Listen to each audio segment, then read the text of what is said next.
How's it going, YouTube? Norway held a national election today, and the Conservative Progress Party came in second place by a huge margin with 24%. Now, this is the highest percentage they've ever received in the 52-year history of the party. It's also slightly over double their poor performance in 2021. So not only was it a big comeback, but it's also their best election result in the history of the party. Now, the Workers' Party did come in first place. The Socialists in red bloc will probably maintain power in Norway. However, all things considered, I think there's still a lot for Norwegian conservatives to celebrate, especially when you put this into context and look at Norway, Denmark, Sweden as a broader picture and take into account how much Scandinavians love socialism.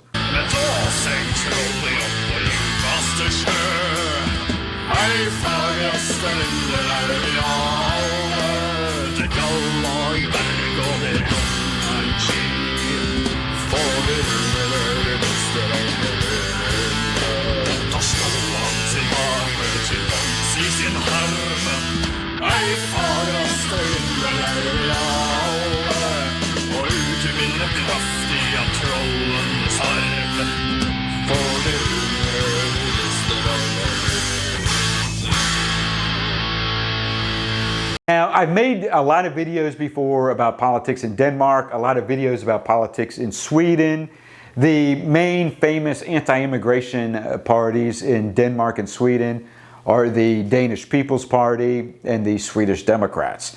And there's some strong similarities between those two parties because they're basically both centrist moderate parties who make opposing immigration their main issue. They take the strongest stance on immigration of any other party, but everything else, they're just right in the middle.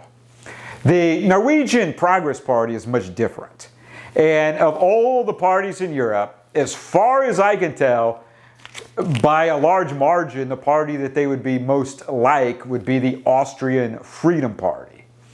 And the Austrian Freedom Party was founded in the 50s, but if you look at the 80s, 90s, and early 2000s, there's a lot of parallels between these two parties as well as how they were founded. So the Austrian Freedom Party was founded in the 50s, and there was people in it that were nationalists and conservatives, but mainly it was economic. Mainly they were economic libertarians who wanted free market capitalism.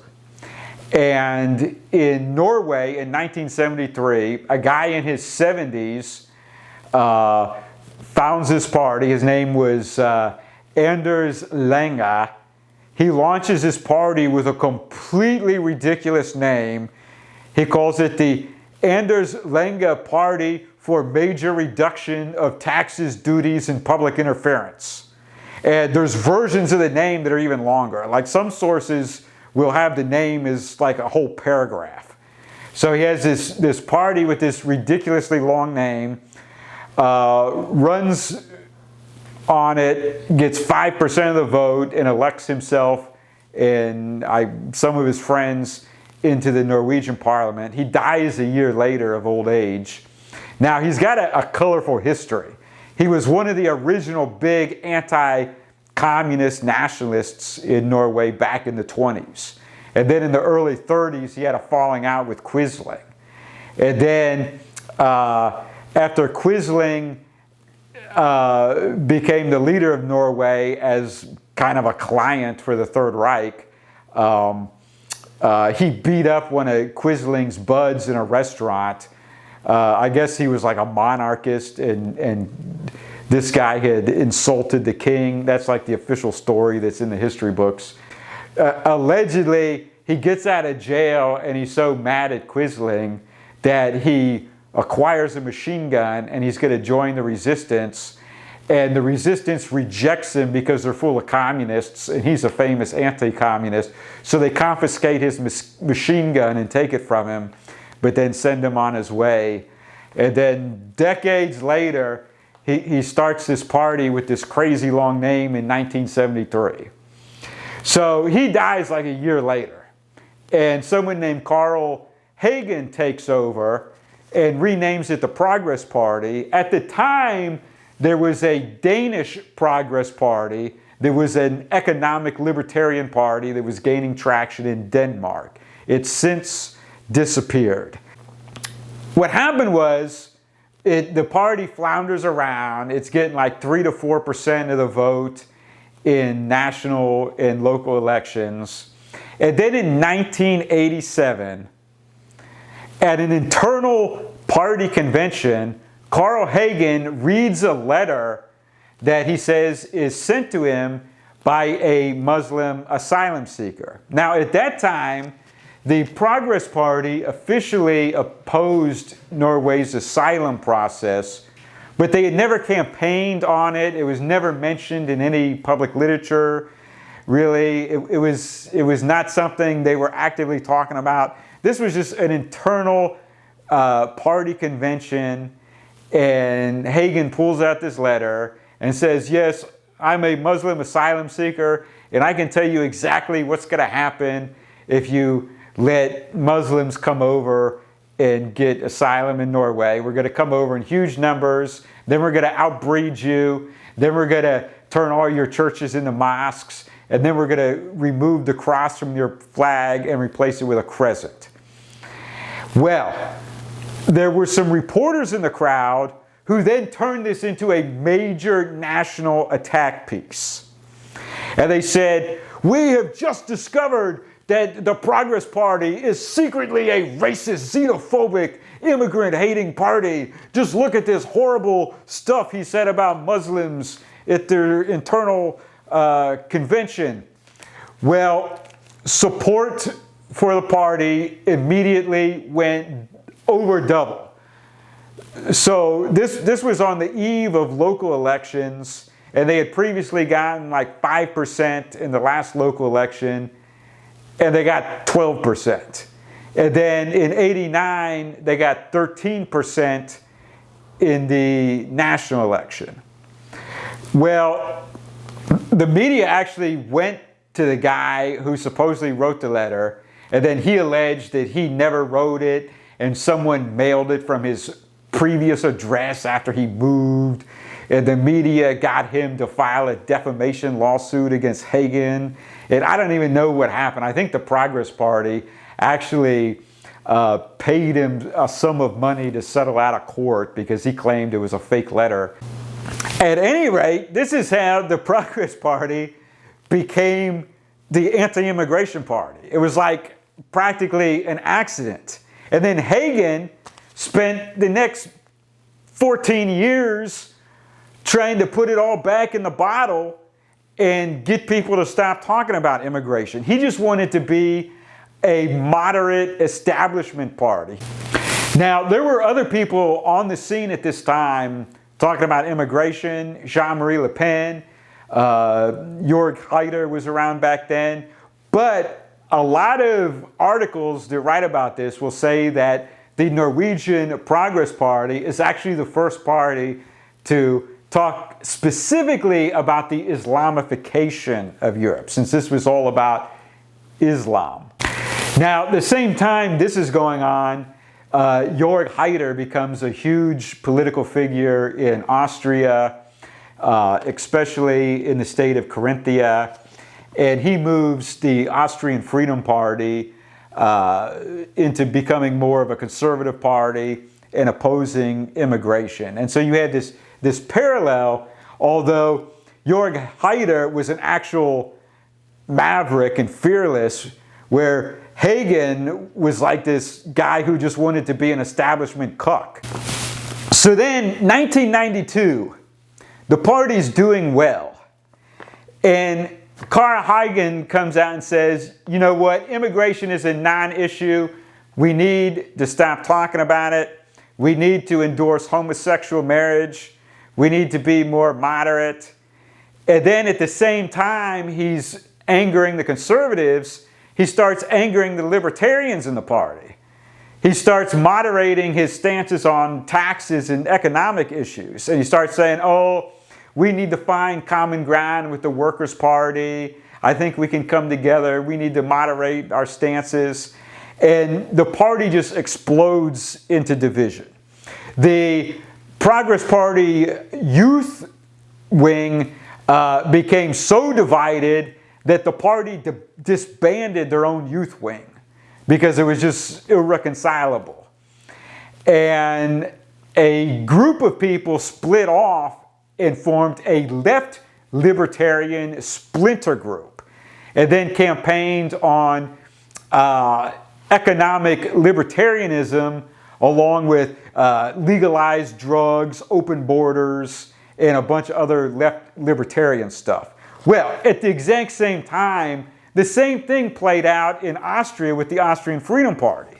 You had a big splinter group called Liberal Forum, which broke away and formed a left libertarian group. Now, Liberal Forum in Austria is still a significant left-wing party.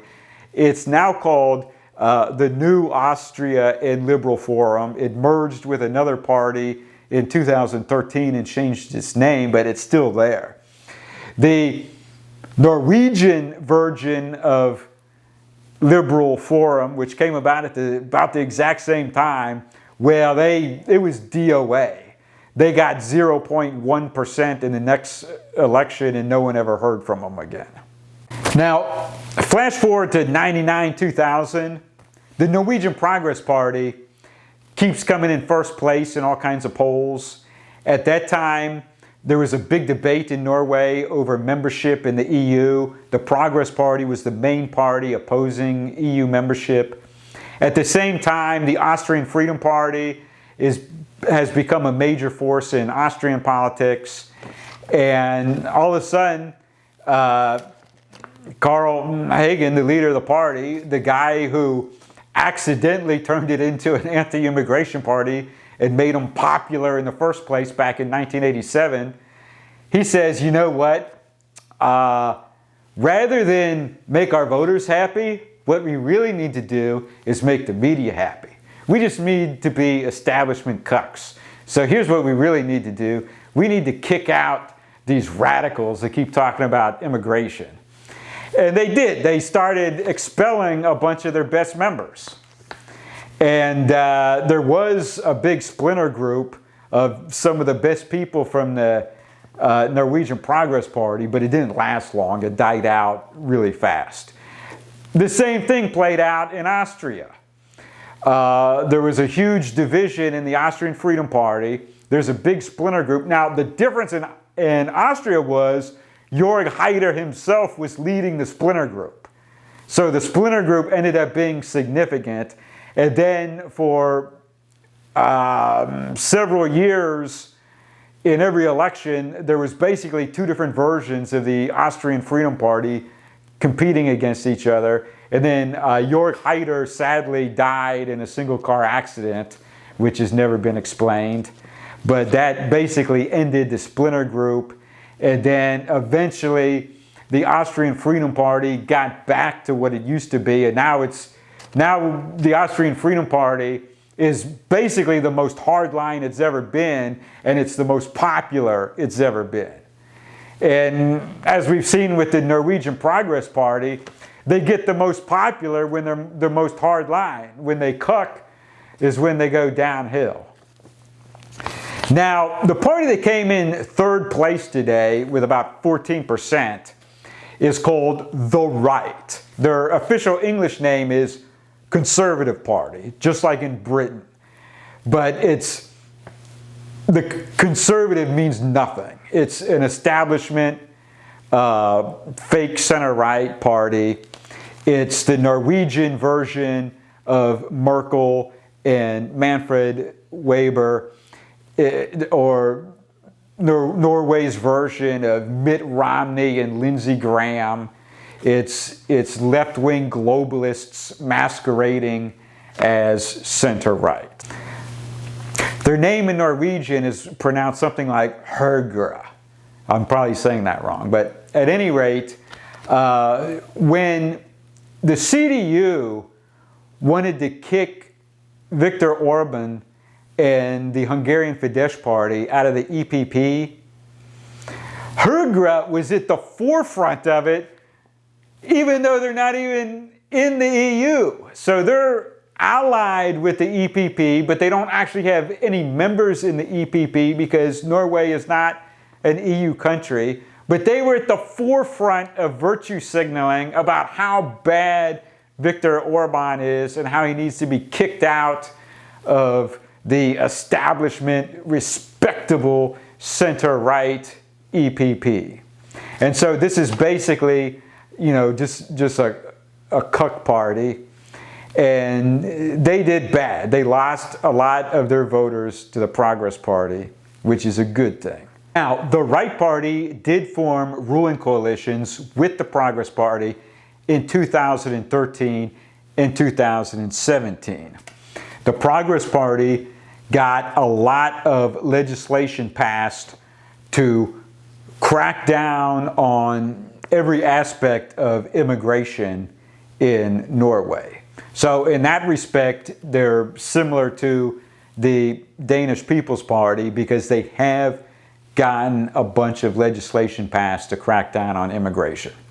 And back in 2016, 2017, there was all kinds of media reports about immigration into Norway had dropped down to its lowest levels in 20 years.